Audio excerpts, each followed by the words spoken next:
Shalom Alaikum. Shalom Alaikum. So, isang pinagpalang araw sa ating lahat, mga kapatid.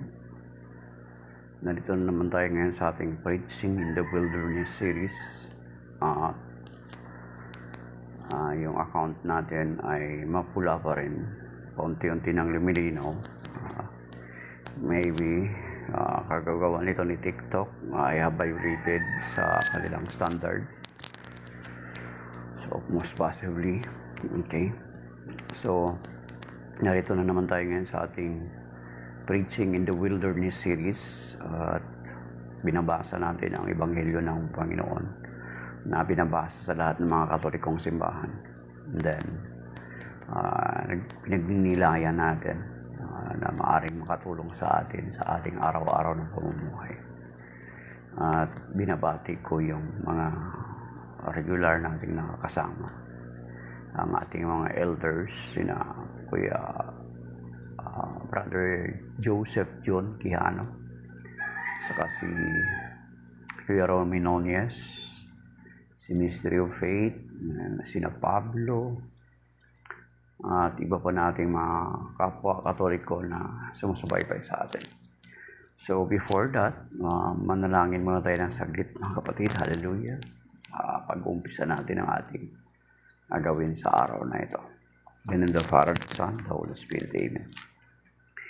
We praise and we thank you, Lord, for your goodness and mercy. Oh God, for giving us another day, another life, another opportunity, another release, for waking us today, Lord. Thank you for taking care and keeping us safe and sound yesterday. And we entrust you this day, O Lord. We pray to bless us, protect us, give us good health, give us strength, give us courage, give us wisdom, give us boldness, give us your blessings that we need today, O Lord, including all our loved ones. We pray for our loved ones. We pray also to protect all, including all our possessions, the source of our income, and the people around us, O God. We entrust you this day. We entrust you to bless us and cover us with your most precious blood. And we also include in our prayer, Lord, this morning as we study your word and reflect on it. Bless us and give us wisdom, and may your word remain in us, and may our hearts be like a fertile soil that will receive your word, and it will grow and have fruits, and it will have a harvest in time comes. Bless us. And we are also claiming your word in 2 Corinthians chapter 10, verse 4 to 5. For the weapons of our battle are not of flesh, but are enormously powerful, capable of destroying fortresses. We destroy arguments and every pretension raising itself against the knowledge of God, and take every thought captive in obedience to Christ. Yes, Lord. Let's also recite this.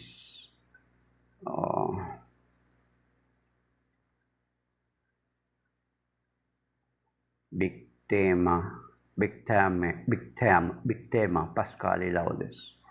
Christians, to the Paschal victim, offer your thankful praises. Alarm the ships redeems. Christ who only is sinless, reconciles sinners to the Father, that and life have contented in that combat stupendous. The Prince of Life who died reigns immortal. Speak, Mary, declaring what you saw, wayfaring, the tomb of Christ who is living, the glory of Jesus' resurrection, bright angels attesting, the shroud and napkin resting. Yes, Christ, my hope is arising. To Galilee he goes before you. Christ indeed from death is risen, our new life obtaining. Have mercy, Victor King, ever reigning. Amen. Alleluia. Amen. Glory be to the Father, and to the Son, and to the Holy Spirit, as it was in the beginning, is now, ever shall be, world without end. Then in the Father, the Son, the Holy Spirit. Amen. So, Shalom. Ikatlong araw ngayon ng kamatayan ni Pope Francis. ang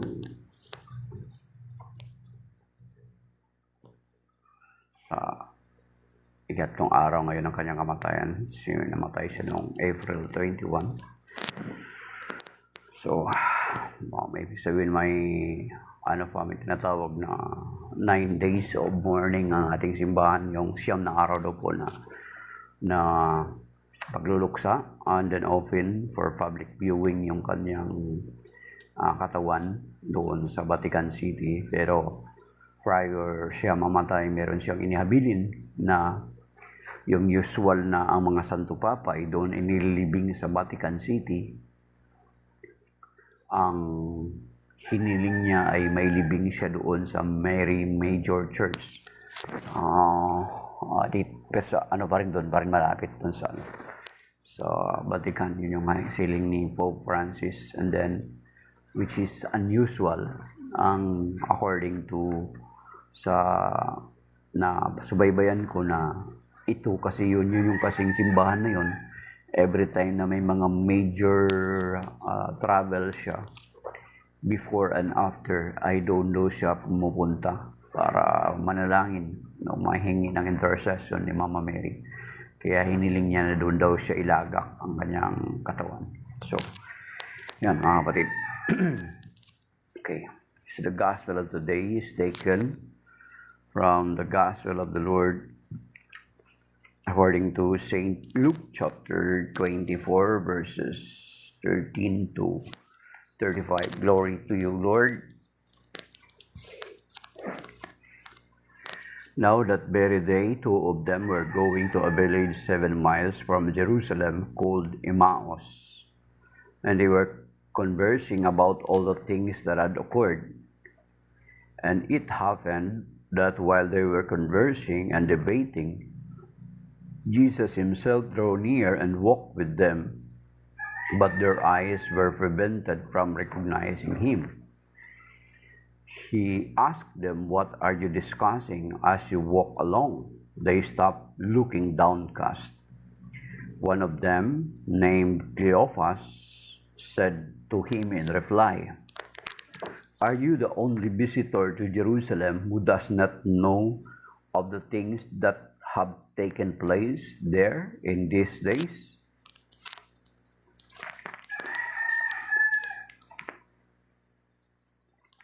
And he replied to them, "What sort of things?" They said to him, "The things that happened to Jesus the Nazarene. The things that happened to Jesus the Nazarene, who was a prophet, mighty in deed and word before God and all the people. How our chief priests and rulers both handed him over to a sentence of death and crucified him. But we were hoping that he would be the one to redeem Israel. And besides all this, it is now the 3rd day since this took place. Some women from our group, however, have astounded us. They were at the tomb early in the morning and did not find his body. They came back and reported that they had indeed seen a vision of angels who announced that he was alive. Then some of those with us went to the tomb and found things just as the women had described, but him they did not see." And he said to them, "Oh, how foolish you are! How slow of heart to believe all that the prophets spoke. Was it not necessary that the Messiah should suffer these things and enter into his glory? Then, beginning with Moses and all the prophets, he interpreted to them what referred to him in all the scriptures. As they approached the village to which they were going, he gave the impression that he was going on farther. But they urged him, "Stay with us, for it is nearly evening, and the day is almost over. So he went in to stay with them, and it happened that while he was with them at table, he took bread, said the blessings, broke it, and gave it to them. With that, their eyes were opened, and they recognized him, but he vanished from their sight. Then they said to each other, "Were not our hearts burning within us while he spoke to us on the way and opened the scriptures to us?" So they set out at once and returned to Jerusalem, where they found gathered together the 11 and those with them who were saying, "The Lord has truly been raised and has appeared to Simon." Then the two recounted what had taken place on the way and how he was made known to them in the breaking of the bread. The Gospel of the Lord. Praise to you, Lord Jesus Christ. Okay, so salamat sa may 51 likes na. So God bless mga kapatid. Okay.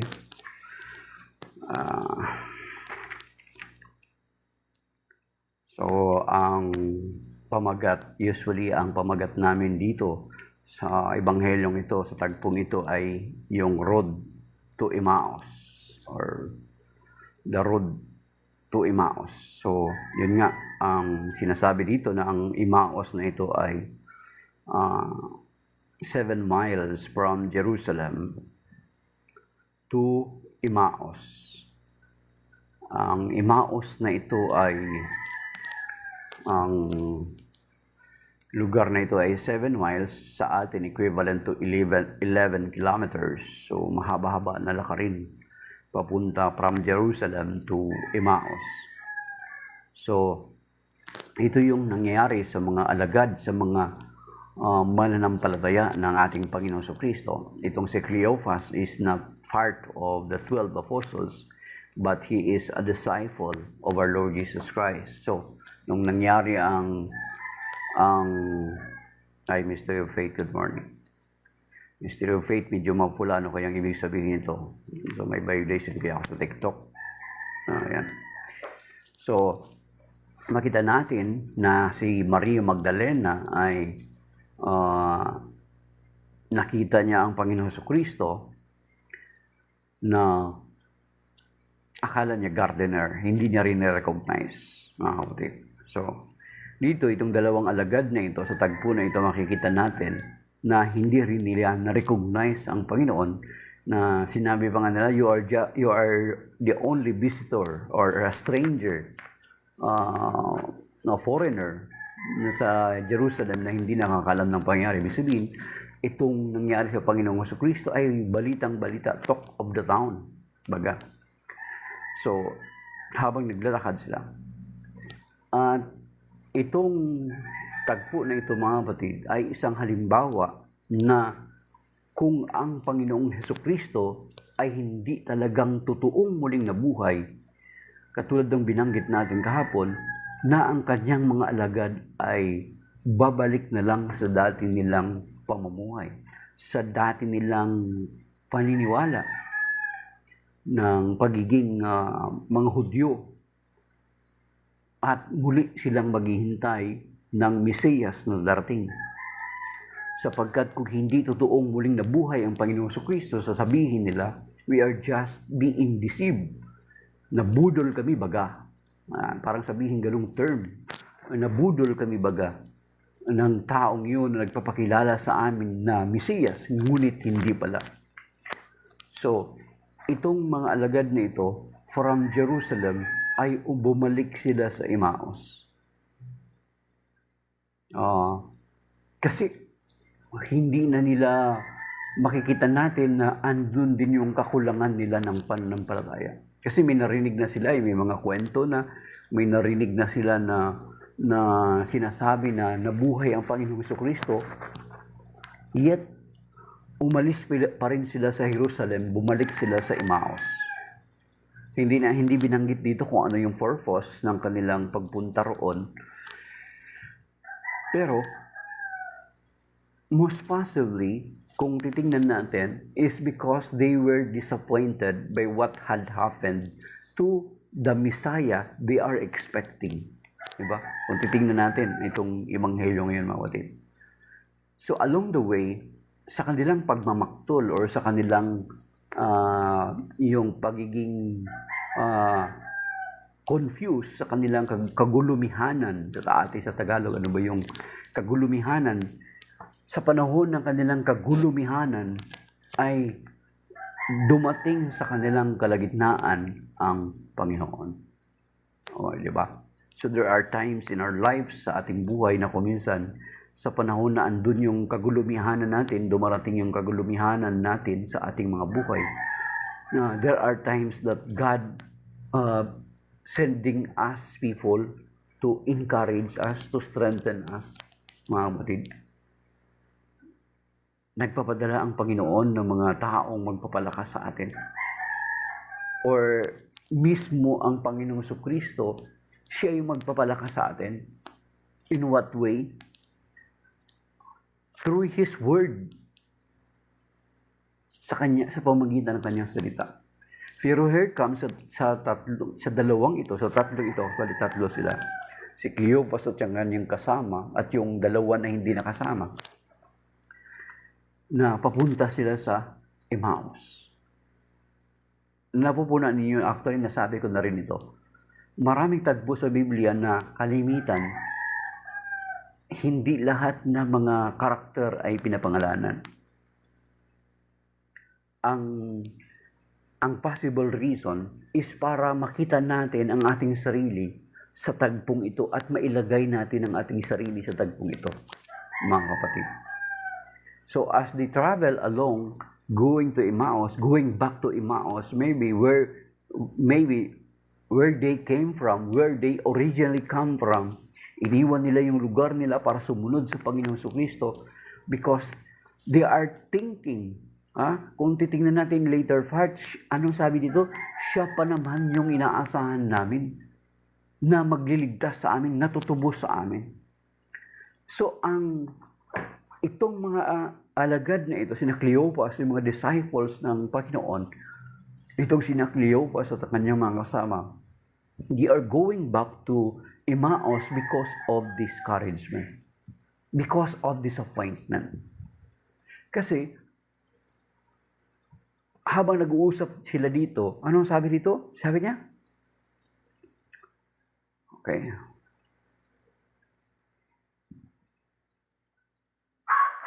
Verse 21, but we were hoping that He would be the one to redeem Israel, and besides all this, it is now the third day since this took place.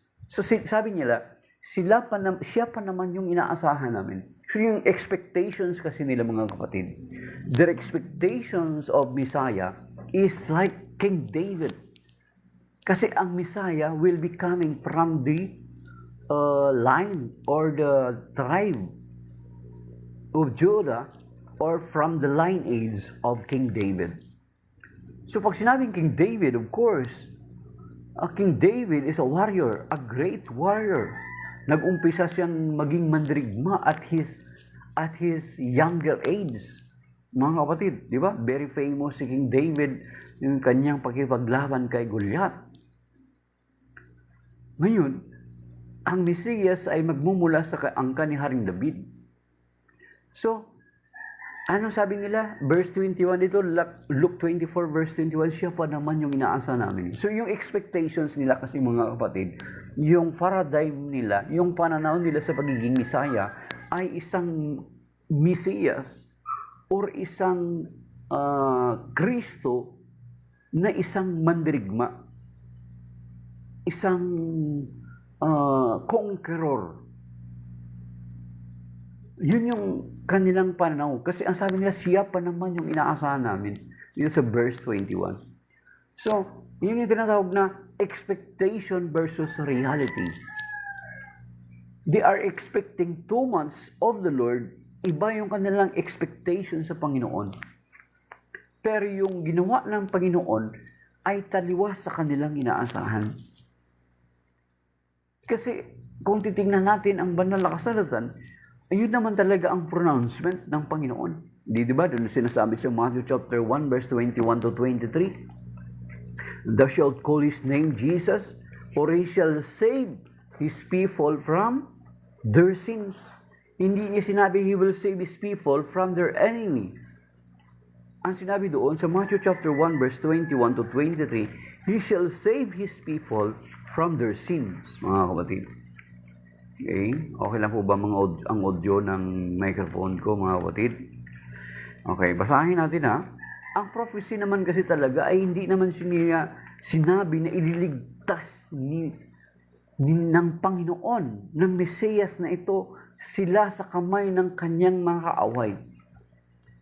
So yung kaaway na gagapiin ng Panginoon, kung titingnan natin ang 1 Corinthians chapter 15, ang gagapiin ng Panginoon na kaaway ay ang kamandag ng kamatayan. Diba? Sa later part ng 1 Corinthians chapter 15, nakalagay doon na ang gagapiin ng Panginoon ay ang kamatayan. Ang kamandag ng kamatayan, which is ang kasalanan. Okay, dito sa Matthew chapter 1 verse 21 to 23, ito yung nakalagay talaga, mga kapatid. Hindi talaga sinabi na ililigtas sila sa kamay ng kanilang mga kaaway na umaalipin sa kanila. Ang sabi dito, she will bear a son, and you are to name him Jesus, because he will save his people from their sins. Yan, mga kapatid. All this took place to fulfill what the Lord had said through the prophet. Verse 23, behold, the virgin shall be with child and bear a son, and they shall name him Emmanuel. Okay? So yung verse 22, sabi niya, all this took place to fulfill what the Lord had said through the prophet. Yung sa verse 21, she will bear a son, and you are to name him Jesus, because he will save his people from their sins. Ililigtas niya ang kanyang bayan sa kanilang mga kasalanan. So yung kanilang expectations is ililigtas sila ng Panginoon sa kamay ng mga Romano, because they are being oppressed by the Roman Empire, by the Romans during those times. They are oppressed by the pagan Rome during those times. Diba? So they are hoping a Messiah, a political Messiah. They are hoping, they are expecting a political Messiah. So yung expectations versus reality brought them disappointment, discouragement. At isa yun sa mga reason why they are going back to Emmaus. Mga kapatid, they are going back to Emmaus. Kasi they were disappointed. Meron katulad nung sa atin, lalo na sa atin, di ba, sa mga order natin online. May kaibigan ako sa Facebook. Kakilala namin, close namin, kakilala namin. Nag-order yung kanyang anak ng car cover. Nag-order yung anak niya ng car cover, ang dumating niya sa kanya mga lumang shirt. Try to imagine. Di ba? Madi-disappoint ka. Kasi doon sa in-order mo, sa picture ng in-order mo, ang ganda-ganda. Then, darating sa iyo, iba yung darating. Then, you will feel disappointed. You will feel discouragement. Katulad ng asawa ko, yung wife ko, nag-order siya ng slacks yata yun. Ang ganda sa picture. Pero nung dumating is ukay-ukay na maong na hindi mawari. You will feel disappointed, discouraged. Ito yung nangyari sa mga alagad sina Cleophas. They are going back to their hometown, Emmaus. Kasi yung i-expect nila na magliligtas sa kanila, sa kanilang kaaway, ay hindi nangyari. Diba? Kaya nga nung sa Luke chapter 19, di ba nung pumasok ang Panginoon sa Jerusalem, they are shouting, Hosanna sa anak ni David. Pinagpalang dumarating sa ngalan ng Panginoon. Yung sa Hebrew nga, yung tinatawag na, Baruch haba Bishem Adonai. Baruch haba b'shem Adonai. Blessed is he who comes in the name of the Lord. Grabe sigawan, di ba? Naglatag pa sila ng ano. Eto na.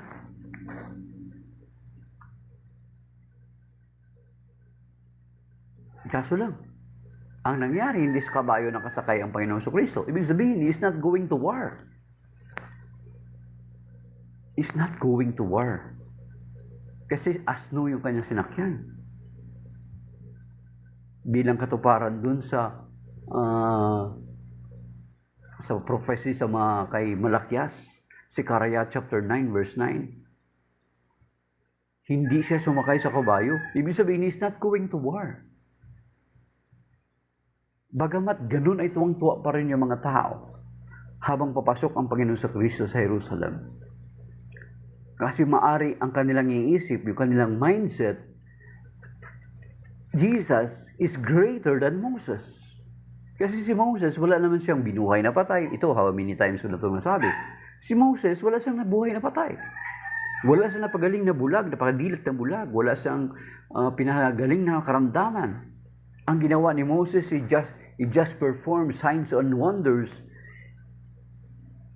sa harapan ni Pharaoh para ma-convince si Pharaoh na paalisin ang bayang Israel sa Egypt na namalagi doon for almost 400 years. So maybe those people, yung mga Hudyo during those times, yun yung ine-expect nila.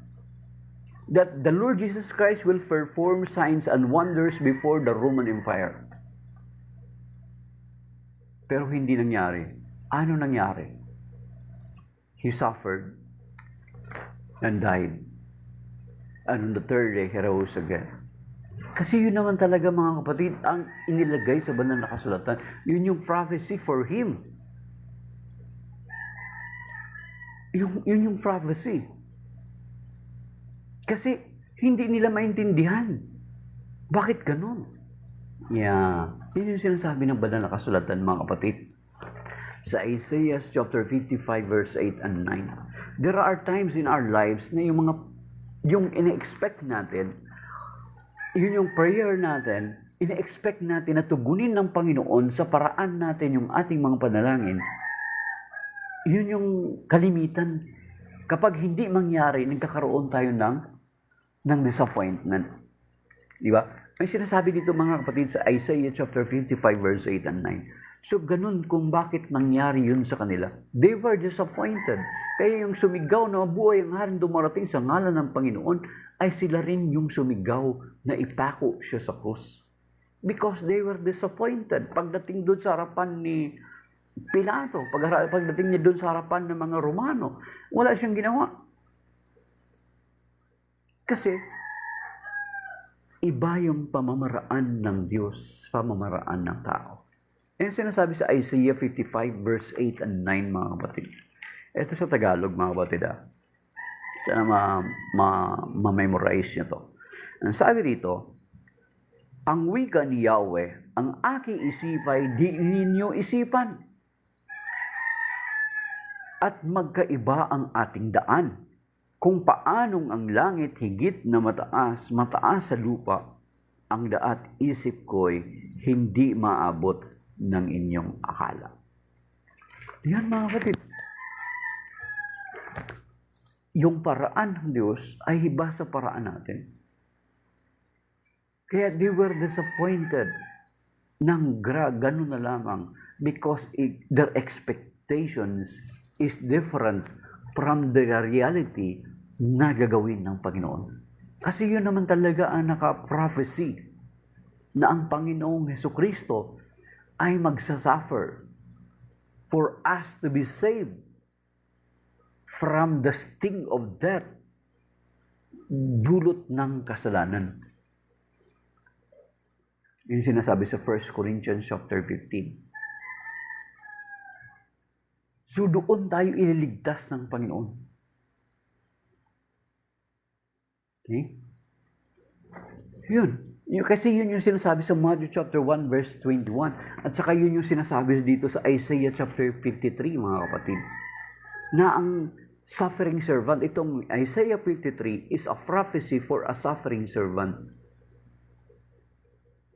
Ngayon, kung maalaala nyo, itong part dito na Isaiah 53, nung binabasa ito ng eunuch doon sa gawa ng mga apostol, ay tinanong niya ito kay Felipe, sino ba ang tinutukoy ito? Ang ng propeta, ang kanyang sarili, or there is someone? Okay? Dala. Hanapin natin mga kapatid. Okay.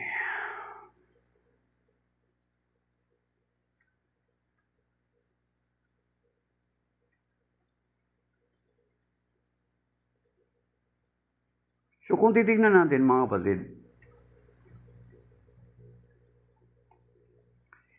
itong Isaiah 53 ay ang linaw nito. Ang linaw nito na ang Mesiyas ay magsasuffer greatly from the hands of enemy. So kalimitan, ang ibig sabihin, ang source pala ng ating disappointment, ng ating discouragement, is yung unang-una ay yung kakulangan natin ng kaalaman ng patungkol sa salita ng Diyos. The same with us na mga mananampalataya sa atin sa panahon natin.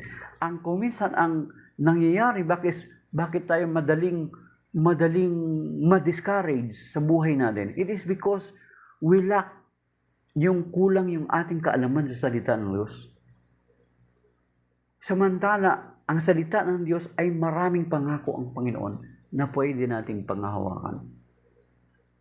So, itong mga tao na ito, they were disappointed, they were discouraged because kakulangan nila sa kaalaman ng salita ng Diyos.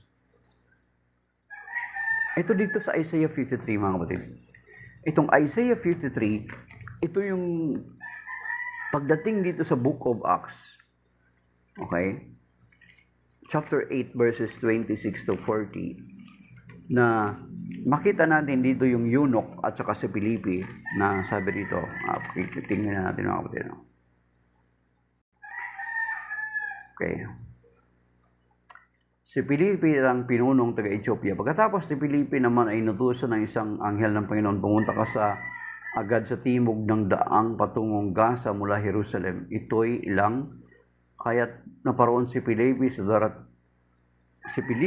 darating naman ang isang Ethiopian eunuch. Siya ang tagapamahala sa lahat ng kayamanan ng Candace o reyna ng Ethiopia. Nagpunta siya sa Jerusalem at sumamba sa Diyos. Siya ay pauwi na noong nakasakay sa kanyang karwahe at nagbabasa ng aklat ni Propeta Isaias. Verse 29, sabayan mo ang sasakyang iyon, sabi ng Espiritu kay Felipe. Patakbong lumapit si Felipe at narinig niyang binabasa ng eunuko ang aklat ni Propeta Isaias. Kaya't tinanong niya ang eunuko, naunawaan po ba ninyo ang inyong binabasa? Verse 31, paano ko maunawaan ito kung walang magpapaliwanag sa akin? Sagot nito, at si Felipe, inanyayahan niyang sumakay sa karwahe at tumpo sa tabi niya. Ito ang bahagi ng kasulatang binabasa niya, kung paanong walang imik ang tupa na dinadala sa patayan o ang korderong sa harapan ng manggugupit, gayon din naman hindi siya nagbuka ng kanyang bibig. Siya'y hinamak, pinagkaitan ng katarungan, walang may tatala tungkol sa kanyang mga inapo sapagkat kinitil sa lupa ang kanyang buhay.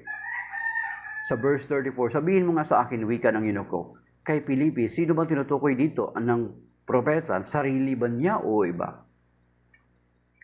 Then, Felipe explained na itong part na ito ng Isaiah chapter 53 specifically is a prophecy for the suffering servant, the Messiah, the Christ, mga kapatid.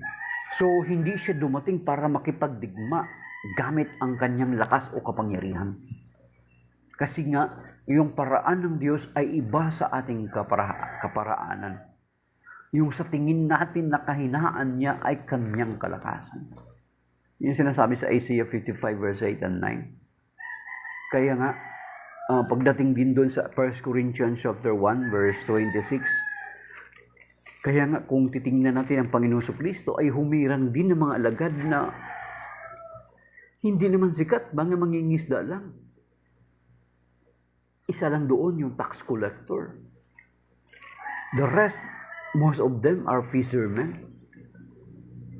Then how can he conquer the Roman Empire who oppressed them during those times? Iba yung mindset ng Panginoon, iba yung paraan niya kaysa paraan natin. Kaya kapag may panalangin tayo, may hinihingi tayo sa Panginoon, ang gawin na lang natin, sabihin natin, Lord, ikaw na po ang bahala gumawa ng paraan ayon sa iyong kaparaanan, Panginoon. Ipagkatiwala na lang natin sa kaparaanan ng Panginoon, huwag sa paraan natin. Kasi kapag sa paraan natin, yung expectations natin, sa kaisipan natin, gawin ng Panginoon yon, mali-disappoint tayo mga kapatid. Dito sa 1 Corinthians chapter 1 verse 25.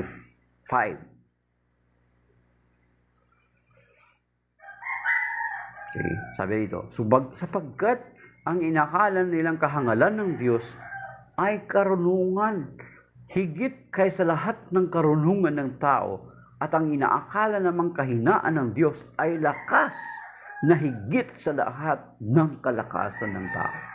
So you see, yung sa kanila, sa tingin nila ay kahinaan yun. Pero mo, bakit magsasuffer? Even today, ganun mga tao, maraming mga tao nag-concern.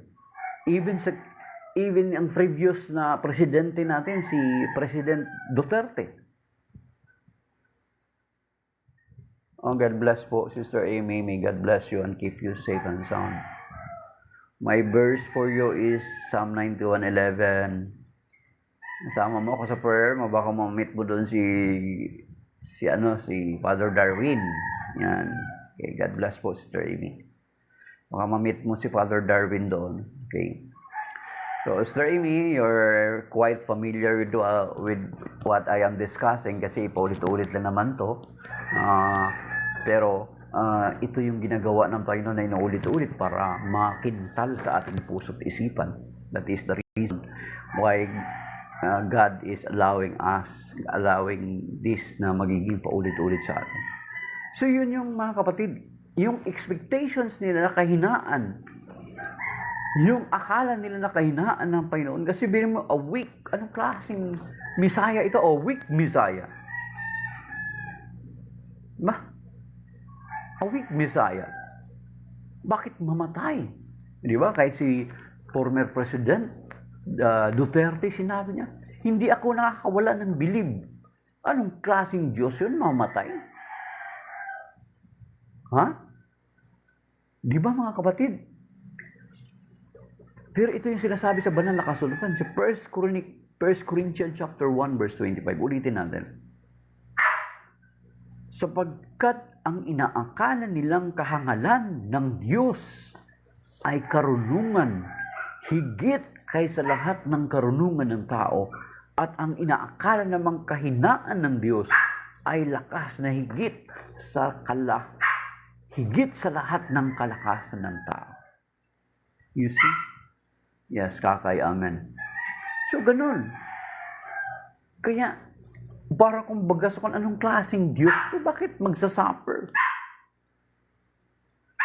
Di ba? Pwede niya namang sabihin na sa salita lamang niya, kaya niyang gawin, baliktarin ang pangyayari. Magpakita siya ng tanda, himala at kabawalagan sa harapan ng mga Romano, then they will makakalaya na sila sa mga Romano, katulad ng ginawa ni Moises sa Egypt. Pero iba nga yung paraan ng Panginoon. Iba yung paraan ng Diyos sa paraan natin. Kaya sana kung mag-pray tayo, Lord, inihingi ko po na nawa ay pagkaloob mo yung ganito. Inihiling ko po, ikaw po nawang gumawa sa sarili mong kaparaanan, Panginoon, sapagkat alam ko na kung sa aking kaparaanan ay alam ko na ma-failed kayo. Your ways, Lord, are better sa ways ko. Ay yung paraan mo, Panginoon, ay higit sa paraan ko. Yung sinasabi sa Isaiah 55 verse 8 and 9. Yung dapat, yung panalangin natin. Para yung hindi tayo mag-expect na gagawin ng Diyos sa paraan natin. Kasi ang paraan ng Diyos ay iba sa kaparaanan natin, mga kapatid. Oh. So yun. Kaya itong tatlong mga alagad nito na ay bumabalik sa Emmaus para naaring discourage sila, tumatatakas sila, takot sila kasi baka sila huliin din. Kasi plus factor na itong mga Hudyo ay may kino-cover up sila. Di ba? Na wala ang bangkay ng Panginoon. Of course, ang gagawin na naman dyan ay huhulihin sila. Di ba? Most possibly, hinahanap sila, huhulihin sila. At i-interrogate. Pinapalabas nila kasi na ninakaw ang bangkay ng Panginoong Kristo. So of course, itong mga tagasunod ng Panginoong Kristo, huhulihin nila, i-interrogate para ipalabas sa public na ito ninakaw ng mga alagad. So kaya nga inuhuli namin sila for interrogation para malaman kung saan ang bangkay ng Panginoong Kristo na kanilang ninakaw. Di ba? So mas possibly ganun. Tumatakas sila doon sa Jerusalem. At isa pa yung discouragement nila. Kasi iba yung expectations nila sa reality na ginawa ng Panginoon. While they are talking, hindi nila nakilala ang Panginoon Kristo, mga kapatid. Kaya nga, di ba, later on, habang naglalakad sila from, pagpalagay natin kung ilang kilometro na yung nilakad nila bago nagpakita sa kanila ang Panginoon, nakipag-usap sa kanila, hindi nila na-recognize ang Panginoon. Di ba? Si Mary Magdala, hindi niya rin na-recognize ang Panginoon. Akala niya gardener. At dito, ang mga alagad nito, sina Cleopas, hindi rin nila na-recognize ang Panginoon. Akala nila stranger lang, foreigner lang. So, anong sabi ng Panginoon sa kanila? Verse Luke chapter 24, buksan niyo po sa Bible niyo. Yung sa Luke chapter 24, pinagsabihan sila ng Panginoon. Okay. Habang nag-uusap ito, umpisa lang sa verse 17. Okay. Noong araw ding iyon, ang dalawang alagad ay patungo sa isang nayon tinawag na Emmaus, may 11 kilometro ang layo sa Jerusalem. Pinag-uusapan nila ang mga pinangyayari samantalang nag-uusap sila at nagtatanungan, lumapit si Jesus at nangisabay sa kanila. Siya ay nakita nila, ngunit hindi nakilala agad. Tinanong sila ni Jesus,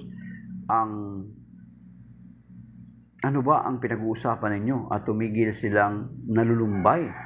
Sinabi ng isa na ang ngalay Cleopas, kayo lamang po yata ang dayuhan sa Jerusalem na hindi nakakaalam sa mga bagay na katatapos pa lamang nangyari roon. Anong mga bagay? Tanong niya at sumagot sila tungkol kay Jesus na taga Nazareth, isang propetang makapangyarihan sa gawa at salita maging sa harapan ng Diyos at ng mga tao. Isinakdal siya ng aming mga punong saserdote at mga pinuno upang mahatulan ng mamatay at siya ipinako sa krus. Siya pa naman ang inaasa naming magpapalaya sa Israel. Hindi lamang iyan, 3 araw na ngayon mula nang mangyari ito. Nabigla kami sa ibinalita ng ilan sa mga babaeng kasamahan namin. Maagang maaga raw silang nagpunta sa libingan at di nila natagpuan ang kanyang bangkay. Nagbalik sila at sabi nakakita raw sila ng isang pangitain, mga anghel, na nagsabing buhay si Jesus. Pumunta rin sa libingan ng ilan sa mga kasama namin at gayon nga ang natagpuan nila. Ngunit hindi nila nakita si Jesus.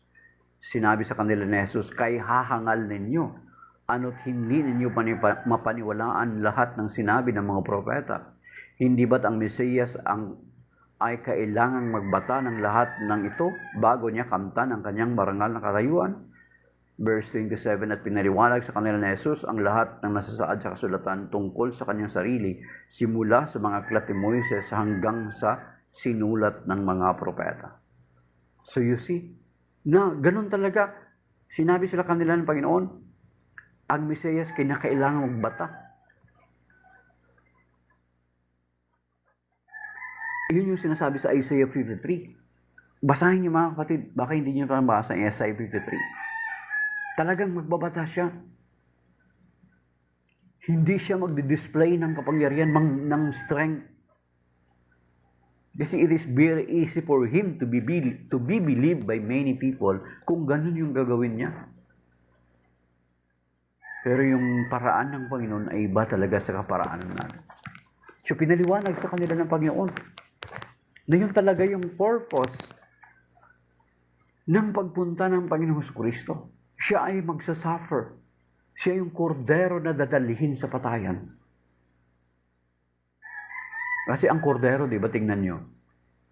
Kung basahin nyo yung Isaiah 53, ang kordero, kahit makita nyo sa mga video dito sa Facebook or sa TikTok, di ba kapag gupitan ng mga tupa, walang ingay, mga kapatid. Pero kung kambing yun, sobrang ingay. Try nyo, tignan nyo yung kapag paano i-share, yung sharing na tawag. It's SHERRING, sharing. Yung kapag gupitan ng buhok, na razor yung ginagamit nila, lalo na kapag panahon na ng tag-init, di ba? Gugupitan nila. Walang kaingay-ingay yung tupa. At kapag katayin naman daw itong mga tupa, mga kapatid, ay umiiyak daw ito. Matulo yung luha. Pero wala kang iyak, wala kang ingay na marinig. Yun yung sinasabi sa Isaiah 53. At ito yung pinaliwanag ng Panginoon sa mga alagad na ito na papunta sa Jerusalem. Yung expectations nila kasi iba sa sinasabi ng Panginoon. Expectations versus reality. So that is why they failed. Kaya pinaliwanag sa kanila ng Panginoon. Ano yung aral dito, mga kapatid? Sa buhay natin, there are times na down tayo. There are times na magpapadala ang Panginoon na magpapalakas ng kalooban. Mayroong mga ganon. May kaibigan ka, halimbawa, may kaibigan ka, kapag malaman niya na parang downhearted ka, sawi ka, ay meron siyang word na masasabi sa iyo na yung word na yun ay magpapalakas sa iyo. Kasi ito yung nangyari sa mga lagad eh. Panahon na sila ay sawi, panahon na sila ay downhearted, panahon na sila ay disappointed, dumating ang Panginoon sa kanilang kalagitnaan. The same with us, mga kapatid. Sa panahon ng ating kasawian, sa panahon ng ating kalungkutan, if we'll just allow the Lord, darating siya sa atin, palalakasin niya tayo. Maging sensitive lang tayo, mga kapatid.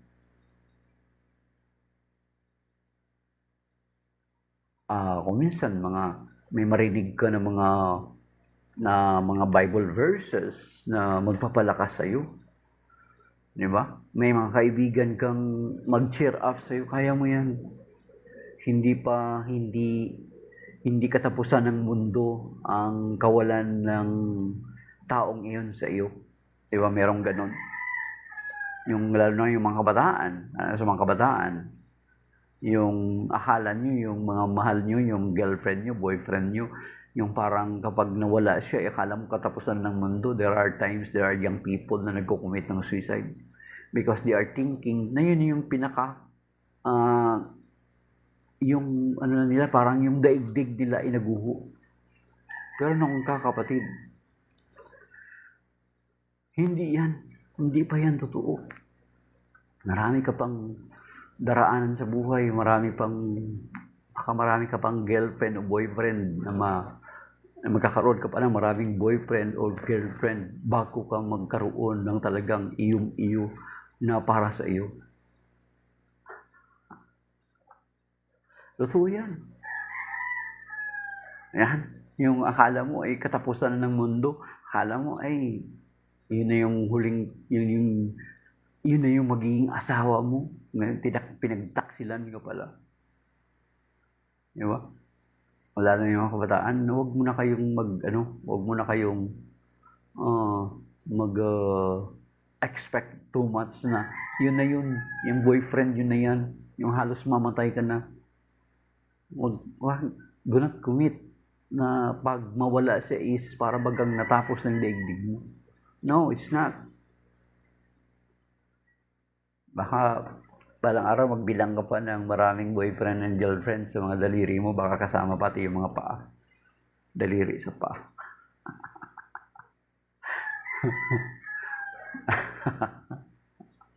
Nasabi ko yan, hindi naman sa pagmamalaki, pero kahit pa paano nakaranas tayo yung mga ganun, mga kapatid.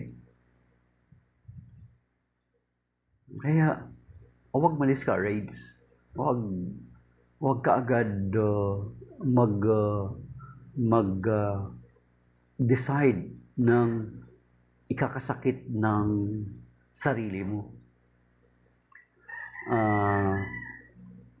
Call a friend kung sakaling sa sitwasyon mo is medyo downhearted ka na para bagang matatapos na yung daigdig mo. Natural, understandable naman yun. Maghanap ka ng tao na makausap. Huwag ka kaagad mag-decide ng something.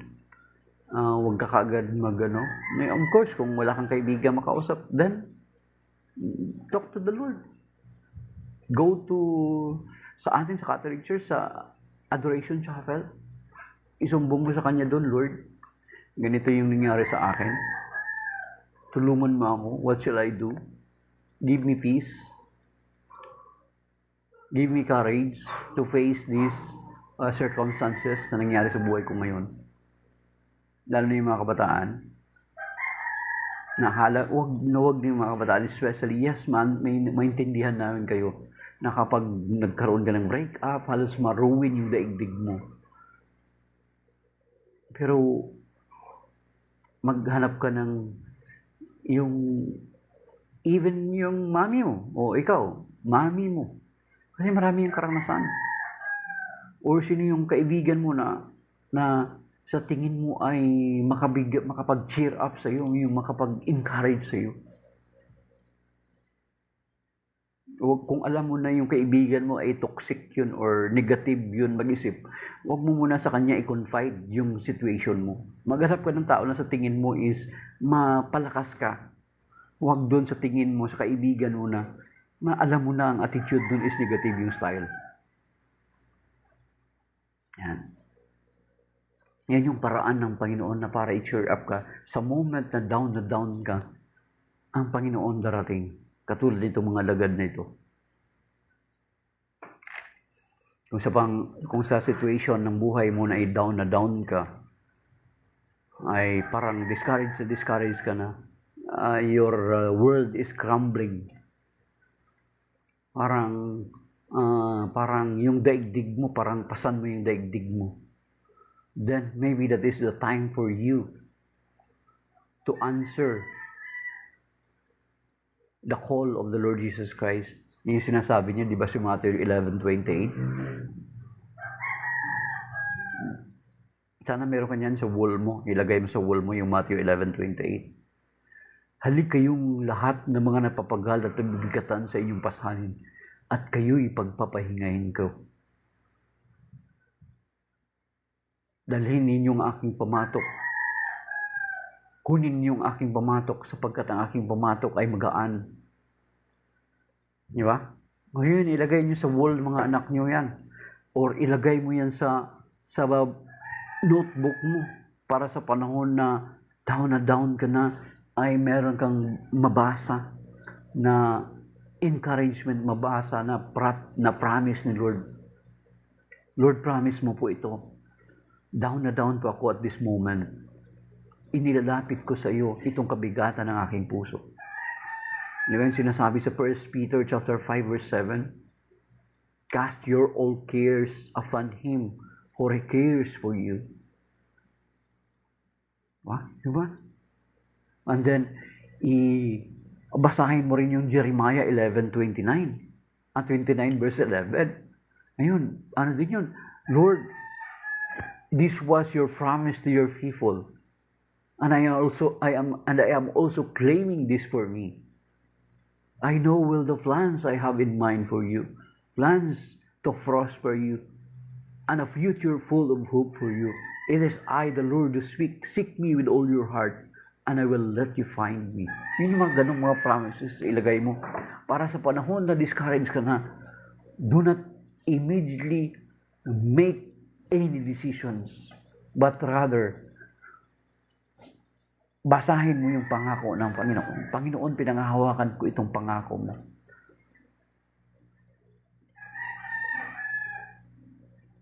Kapag magkaroon ka ng problema, huwag kang makinig ng mga music na lalo kang masasaktan. Makinig ka na may music na makapag-inspire sa'yo. Yung kanta ni Basil Valdez. Life is not all that bad, my friends. If you believe in yourself, if you believe there's someone who walks through life with you, you'll never be alone. Just learn to reach out and open your heart. Lift up your hands to God, and He'll you make feel all right. And He said, cast your burden upon me. Those who are heavily laden, come to me, all of you who are tired of carrying heavy loads. For my yoke I will give you is easy, and my burden is light. Come to me, and I will give you rest. When you feel the world is tumbling down on you, and you have no one that you can hold on to, just face the rising sun, and you'll see hope, and there's no need to run.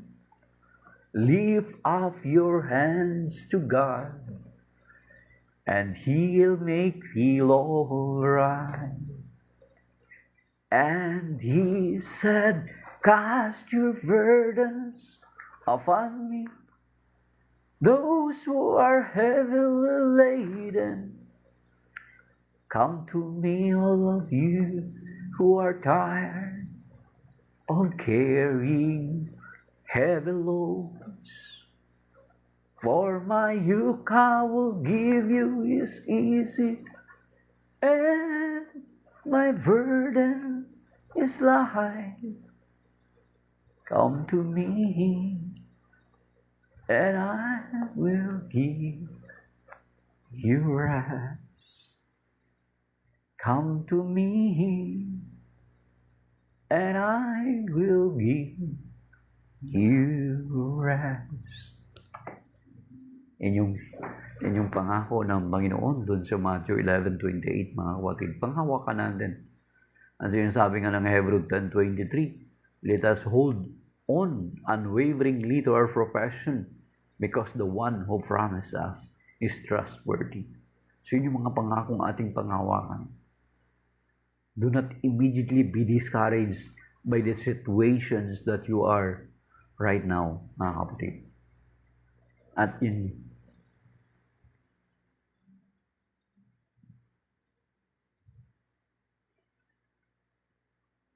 signal loss, mga kapatid.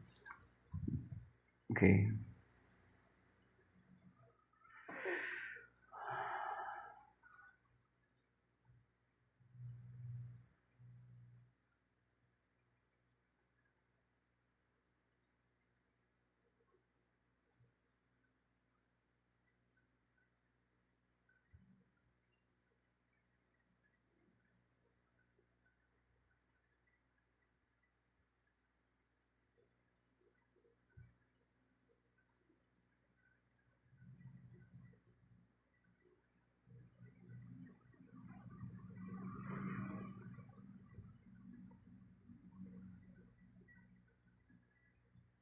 Okay.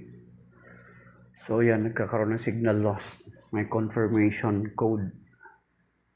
So yun mga kapatid, hindi malagad nung sa kanilang kalungkutan, dumating ang Panginoon sa kanila para palakasin sila. At ipinaliwanag sa kanila ng Panginoon yung ang kanyang mga salita. Ibig sabihin, parang katulad dito na pinapahayagan tayo ng salita ng Diyos para ma-encourage tayo muli, mga kapatid. So yun yung ginawa niya sa kanyang mga alagad. Then later on, makikita natin na nakilala nila ang Panginoon, di ba? Si Mary Magdalene, nakilala niya ang Panginoon through His voice nung tinawag si Mary ng Panginoon.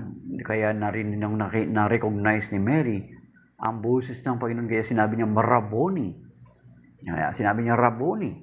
Akala niya, gardener lang. Dito naman sa tagpong ito, noong niyaya nila ang Panginoon na wag nang tumuloy, kasi nagkukunwang tutuloy ang Panginoon, hinihintay niya kung ano yung gagawin sa kanya.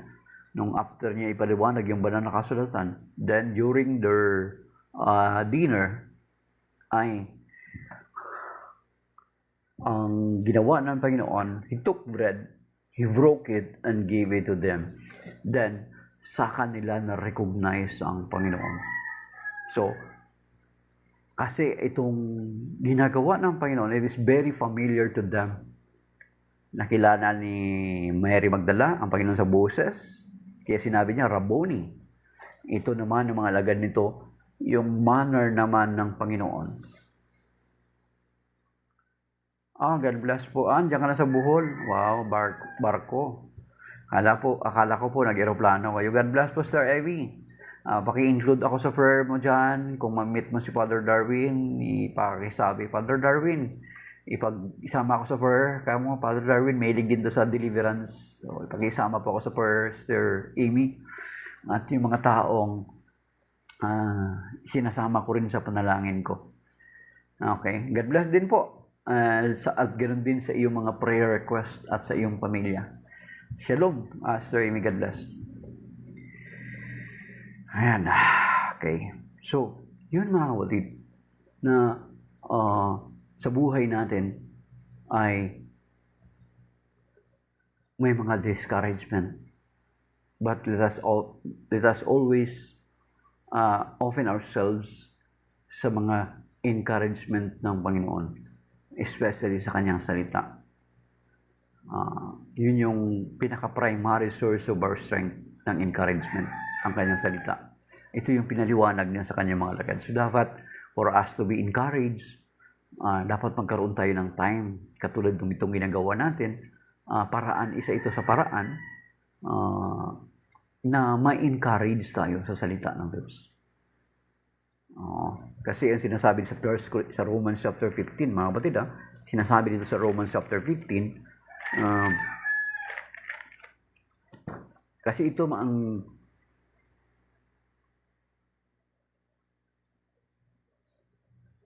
team song ni Mary Magdalene sa Prex ay yung Song of Ruth, Brother John yun, team song ni Mary Magdalene sa Prex ay wherever you are, Lord, I will follow. Song of Ruth yun, maaring yun yung kanta ni Mary Magdalene na inuwa niya sa kay Song of Ruth. Wherever you go, I shall go. Wherever you live, so shall I live. Maari, Brother Jun. Kasi kahit saan pumunta ang Panginoon, sunod na sunod si Mary Magdalene na in love talaga sa ng todo sa Panginoon. Not erotically, hindi eros love yung naramdaman ni Mary of Magdala sa Panginoon, kundi yung tinatawag na ano ba yung isang God's kind of love, Brother John, di ba? Eros, then Philos, and then yung agape. Yung agape love, yung naramdaman ng Mary Magdalene sa Panginoon. Kasi ang kasi ni Mary of Magdalene is iniligtas siya ng Panginoon So, ganun na lamang yung kanyang gratitude. Kaya, kahit saan pumunta ang Panginoon, ay yun yung punta, sumasama din siya. Kasi yun yung gratitude niya sa Panginoon. So, katulad ni Mary, tayo din ay niligtas ng Panginoon sa ating mga kasalanan sa pamamagitan ng kanyang kamatayan sa krus. Sana tayo din ay sundan natin ang Panginoon, mga kapatid. At ito yung sinasabi natin, mga kapatid, na for us to be encouraged, kasi marami tayong mga discouragement na ngayon, mga kapatid, dapat nagbabasa tayo ng banal na kasulatan. Kasi ito yung ginamit ng Panginoon,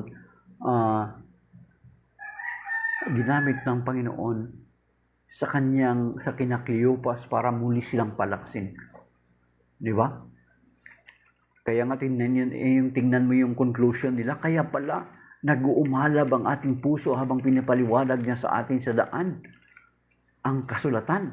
Ngayon, na-encourage sila, pero hindi pa rin nila kilala ang Panginoon. Pero nakilala nila ang Panginoon nung binrake na ng Panginoon yung tinapay at nagpasalamat sa Diyos. Doon naman nila nakilala ang Panginoon sa ganung paraan. And suddenly, our Lord disappeared. You see? Our Lord disappeared. Okay?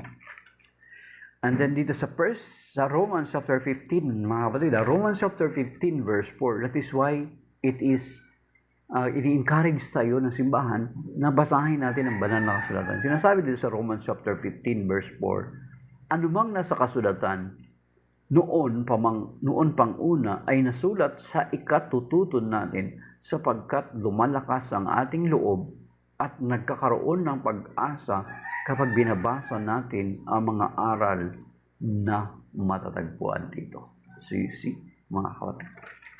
Then, nung nakilala nila, na-encourage nila ng Word of God. Take note, mga kapatid, yung ginawa ng Panginoon ay ginagawa din ito sa ating simbahan. Di ba? Yung first part, kung titingnan natin, is a liturgy of the Word. Pinaliwanag sa kanila ng Panginoon ang banal na kasulatan. Then after na dumating sila sa bahay, the Lord breaks bread. Yung Eucharistia, yung pasasalamat, Eucharistin sa Greek, ay ang kahulugan daw niyan ay pasasalamat.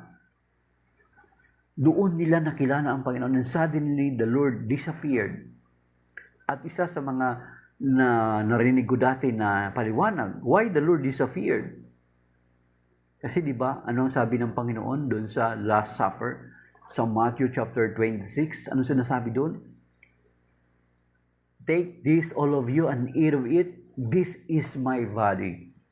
Nung nag-break daw ang Panginoong Kristo, suddenly, He disappeared.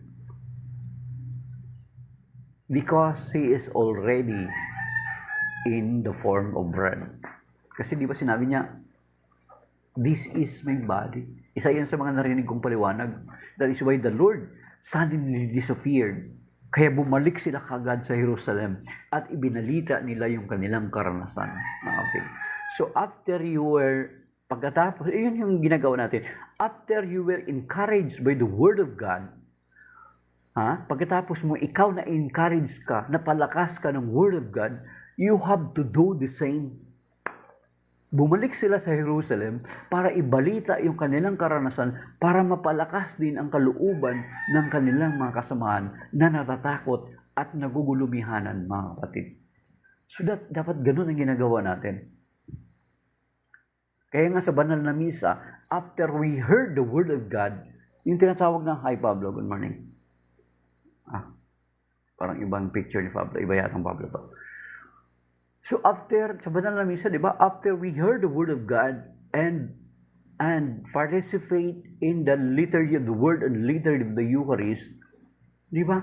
We are being sent forth to do the same. Ito yung ginawa ng mga alagad ni Cleopas. Nagbalik sila sa Jerusalem para palakasin din ang kalooban ng kanilang mga kasamahan through what happened or through their experience na naranasan nila doon sa Emmaus. So the same with us, after we were encouraged by the Lord, dapat ganun din yung gagawin natin sa ating kapwa. Palakasin din natin ang ibang mga tao gamit ang salita ng Diyos na narinig natin, mga kapatid. Kasi yun nga sinasabi sa Romans 15 verse 4, Romans chapter 15 verse 4, sinasabi rito, sapagkat ang sinasabi na anumang nasa kasulatan noon pang una ay nasulat sa ikatututo natin, sapagkat lumalakas ang ating loob at nagkakaroon ng pag-asa kapag binabasa natin ang mga aral na natatagpuan dito. So therefore, kung napalakas ka ng Word of God, maging daan ka rin nawa, or maging daan dinawa tayo para palakasin din yung ibang mga tao sa pamagitan ng mga salita na narinig natin, mga kapatid. So, shalom, that is by now. Maraming salamat sa isang nag-share, 777 likes. Sa mga nag-tap ng screen, Sister Amy Victorio, na kanina nakasama natin, yung regular din natin yung nakakasama. Si Mystery of Faith, si Pablo, Sister Amy Victorio, si Kuya Romy, Brother Joseph, John Quijano. Ayan. So, at iba pa, yung hindi man nag-tap ng screen, pero andyan, hindi man nagpaparamdam, pero andyan sila. May God bless them also. So, that is by now, mga kapatid. Shalom, at maraming salamat sa Panginoon. Maraming salamat din sa inyong suporta.